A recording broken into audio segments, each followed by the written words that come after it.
जिन बेर्रा होते रे अकल के अंधरा होते ना, जिन बेर्रा होते रे अकल के अंधरा होते ना, वही मन गुरु के जयंती माँ हुल्लड़ मचाते रे, वही मन गुरु के जयंती माँ हुल्लड़ मचाते रे।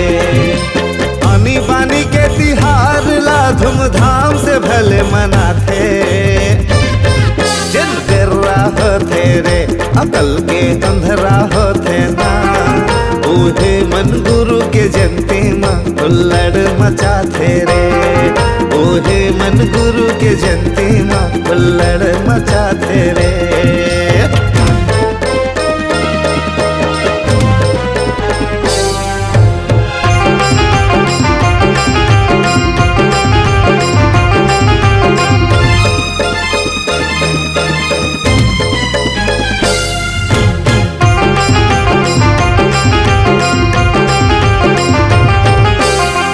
सपना में मन जयंती मनाथे, पंथी में झूमते नाचते गाथे,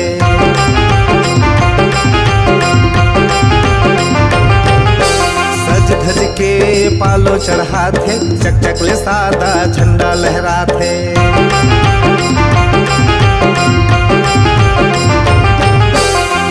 सपना में मन जयंती मनाथे, पंथी में झूमते नाचते गाथे, सज धज के पालो चढ़ाथे, चक ले सादा झंडा लहराथे।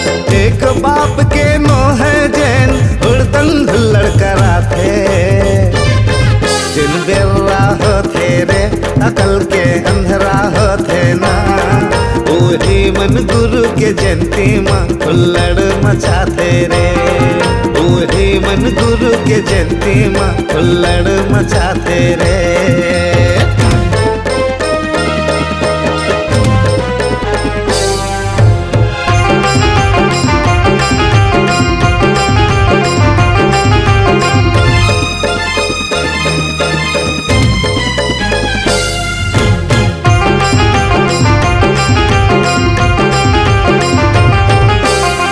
में सबले ज्यादा दिन तक जेकर जयंती मनाथे,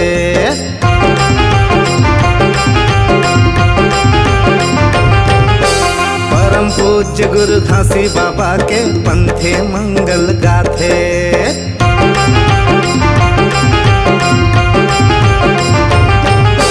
विश्व में सबले ज्यादा दिन तक जेकर जयंती मनाथे, परम पूज्य गुरु घासी बाबा के पंथे मंगल गाथे। सुनता मारा है नहीं जिन झगड़ा झंझट उठाते, जिन बेर्रा होते रे अकल के अंधरा होते ना, वही मन गुरु के जयंती माँ हुल्लड़ मचाते रे, वही मन गुरु के जयंती माँ हुल्लड़ मचाते रे। आनी बानी के तिहार ला धूमधाम से भले मनाते, जिन बेर्रा होते रे अकल के अंधरा होते ना, ओहे मन गुरु के जयंती माँ हुल्लड़ मचाते रे, ओहे मन गुरु के जयंती माँ हुल्लड़ मचाते रे।